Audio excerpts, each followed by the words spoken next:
You know what's funny, guys? Throughout this entire season of Jujutsu Kaisen, you've had people saying, "Oh, the season 2 is bad. It's not living up to the expectations I set in my own head." And to those people, I just gotta tell you, how does this giant L taste right now after this episode today? Because Jujutsu Kaisen Season 2 Episode 13 was incredible. I can't believe how amazing this episode actually was. I don't say that about shonens very often anymore, guys. I really don't.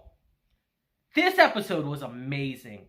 I can't believe they kept the high intensity energy the entire episode. We straight up throw hands the whole episode, and it's fantastic. It's so good. It's wild to me. This is the best fight in the show so far. I don't even see how you could make an argument otherwise. I'd love to hear it in the comments if you have one, but this was insane. And they gave it to our boy Yuji, who's had literally nothing. So that's great. So let's just get straight into it and talk about JJK Season 2 Episode 13 today, because we're going to throw some hands. Immediately as our episode begins today, hell is breaking loose in Shibuya. Spirits are running amok, killing people left and right, and our boy Yuji is stuck between a rock and a hard place. He wants to help everyone here, but he knows he has something else he has to prioritize, Gojo, and he is going through it. Thankfully, our boy Inamaka is here to help him out so that he can leave this to him and go and get Gojo. And before we get into it, I gotta say, one of my favorite parts of this season is just how they've done the narration of these scenes. It adds so much ambiance to each encounter. It's actually crazy. It really heightens them. Because immediately as Yuji goes underground, it is actually on site with Choso. As we hear convergence. Blood manipulation, convergence, is a skill that involves applying pressure to blood in order to compress it to its limit. The blood compressed with convergence is then released through a single point. The initial speed of this blood, enhanced with cursed energy, well exceeds the speed of sound when released. This secret art of blood manipulation is called piercing blood. And immediately, Choso has Yuji on the back foot with it, as Yuji is immediately hurt. And it's here Choso asks him, "There's something I have to ask you. Did my little brothers leave behind any last words?" As Yuji doesn't even remember them at first, as he says, "I'm talking about the ones you two killed." And upon remembering that, he tells him, "No, not really. But they were crying." And it's here we're past the point of talking. As Choso says, "Watch over your elder brother here. I'll get my revenge." And as he releases his blood technique here, it is visually stunning as their fight begins. And immediately he is pushing Yuji back. The versatility and creativity of this technique is honestly stunning to look at. It's immensely powerful. And as him and Yuji square up here, Yuji realizes, shit, he got distance on me again. That beam of blood is way too fast. I have a 50-50 chance to dodge it. If my intuition's off and it hits me in my head, I'm dead. And it's here Yuji does something pretty drastic as he jumps in the air thinking, I need to decide when he uses this attack, not him. And Choso knows he's baiting him here, but he's going to take it anyway. And the second his feet hit the floor, Choso fires, and Yuji barely dodges it as he charges at him, saying, I knew it, that attack's only fast when first fired. Once I avoid it, I can lay on the pressure. As we hear Choso say, supernova. And immediately hits Yuji from behind with an attack. he was ready for that. As he stabs Yuji in both feet to hold him down, but Yuji brute forces his way out of it. But we see Choso is ready again, and Yuji is in trouble. As Choso says, I got hasty. I didn't compress it enough. As we see, if he had, he would have killed Yuji right here, as we see a hole through his gut. As Yuji realizes, I'm in a lot of trouble. And it's here all of a sudden, Mekamaru actually reaches out to him for the first time in a while, as he tells him, I was conserving my energy. There's still a lot of things I need to do. As he realizes, you're fighting Choso and blood manipulation, huh? He's using the same curse technique as Kamo. As Yuji says, that thin-eyed third year, right? As Mekamaru tells him, I don't know its weakness, sorry. But then starts explaining to Yuji, blood manipulation is treasured as one of the Kamo clan's hereditary techniques. The reason for that is convergence, which compresses blood with high pressure, plus piercing blood and blood blade, which are deprived from that, giving it a well-balanced response in close, mid, and long range. Since Choso won't bleed out, he has no openings. As Mekamaru says, I don't know its weakness, but I do have an idea. As he says, first, flee to the restroom. As Yuji's like, the restroom? I'm gonna fight him in a toilet? As he tells him, look, I'll explain later. And there's maybe a 10% chance this works. Sorry, but if this fails, brace yourself for death. But at this point, what other choice does Yuji have? He is outmatched here as he runs to the restroom. Not without some visually stunning interference from Choso, of course, but he makes it there nonetheless. As Choso says, fool, that only leads to the restrooms and the elevator. No matter which you run to, you're trapped like a rat. But it's here Choso hears another voice. He starts thinking, wait, this guy's beaten my brothers before. Those two wouldn't lose to some idiot. It would be right to assume he's planning something. Don't lose focus. As we suddenly hear Mekamaru say, you're not coming, so you're a coward, huh? Just like your two brothers were. As we see his provocations work like a charm. And as Choso charges in there, we hear, you really are just like them. All three of you care so much for each other. It makes you easy to manipulate. As he destroys Mekamaru's device, as Yuji jumps out from behind him.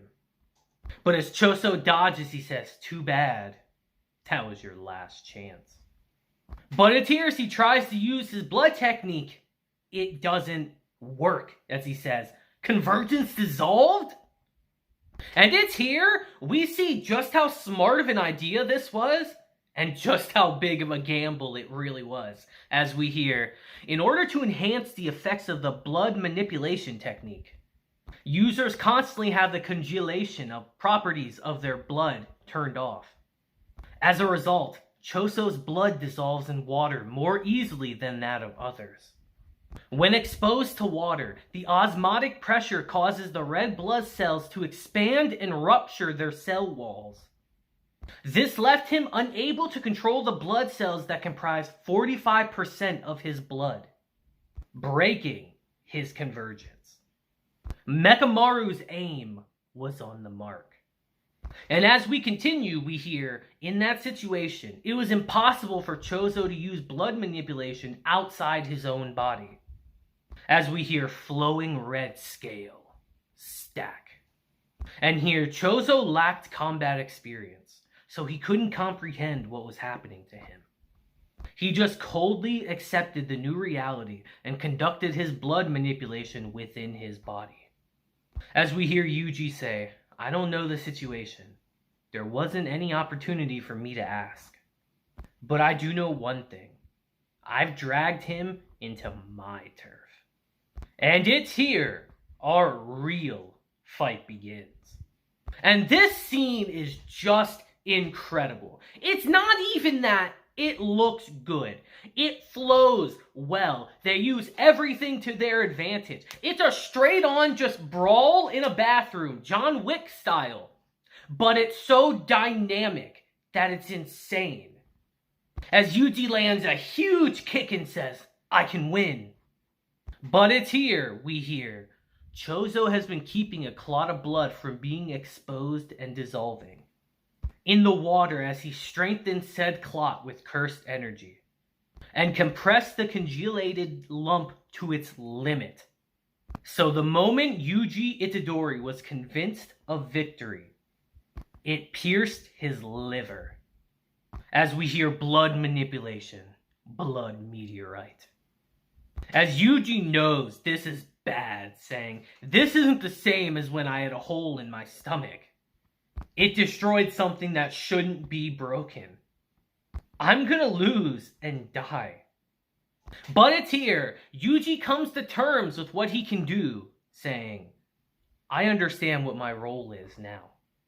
Fushiguro, Kugisaki, the upperclassmen, all of them will pass through here on their way to Gojo. So even if I die, I'm taking this guy out. I don't have to be the one to rescue Gojo. And it's here we see they're both not doing well, as Chozo says, a mere 3 hits. Not counting the ones I guarded against. Those blows I took from Itadori dealt this much damage to me. Blood meteorite's only strength is its hardness. If I hadn't caught him by surprise, it wouldn't have been able to pierce him. As we hear, normally blood manipulation sorcerers never congelate blood like he did for blood meteorite. Even Bloodblade only solidifies the outline and circulates blood at high speeds to heighten its lethality. Even those sorcerers with blood manipulation cannot extend their concentration to every blood vessel at once. So when they strongly congelate their blood, it always poses the risk of causing spontaneous thrombosis. However, Chozo decided the risk posed by Yuji Itadori was far greater. And it's here as our third and final round begins.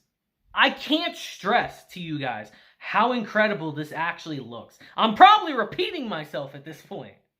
The choreography, the music, the use of everything at their disposal is immaculate. Both of them are getting messed up, probably Yuji even more so, but the creativity of his attacks in this small environment are fantastic. As he starts thinking, I haven't used my left fist since the start.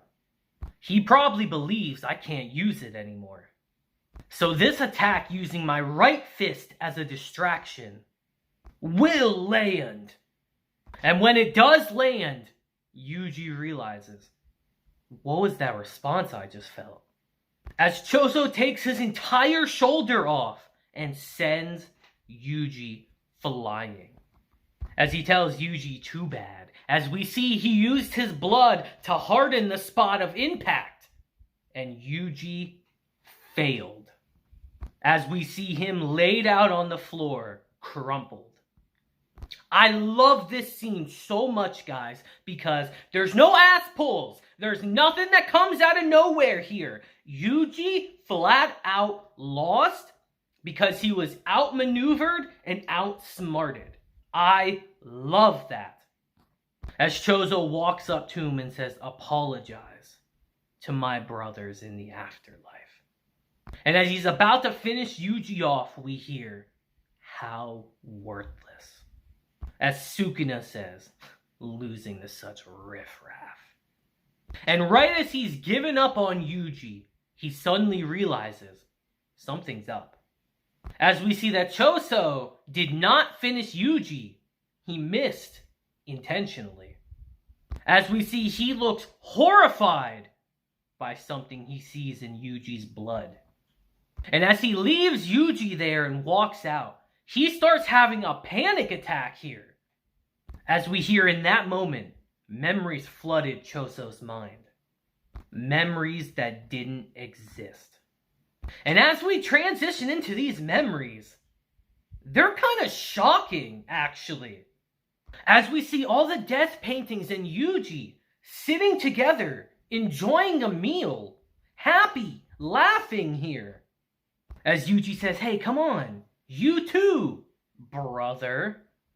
As Chozo says, what's happening? You're my brother? And as he walks away, I'm sitting here like, what the fuck? And as we transition to the final scene of our episode, we see Mimiko, and Nanako find Yuji here, as they say, he's alive, right? Let's get started then. And on that ominous note, our episode ends. Guys, I'd argue this is like a 10 out of 10 episode, just in terms of presentation alone. My jaw hit the floor watching this episode, and that shit don't happen often, man. Wow. What is this about Yuji being his brother? Like, what the actual hell is going on, man? And then these two find him at the end? Like, this is crazy. And this is only like an early fight in Shibuya. We're supposed to get even crazier, more bombastic stuff. Sukunai ain't even showed up yet. This shit's wild, man. How crazy is this arc actually gonna get if we get this now? Yo. Wow. JJK is gonna be crazy, dude. I can't wait. So let me know your thoughts on this amazing episode down in the comments, because this shit was incredible. Until next time, though, I hope you have a great day, week, month, and year. And until then, deuces, have a blessed day, and I will see you guys next time. Deuces.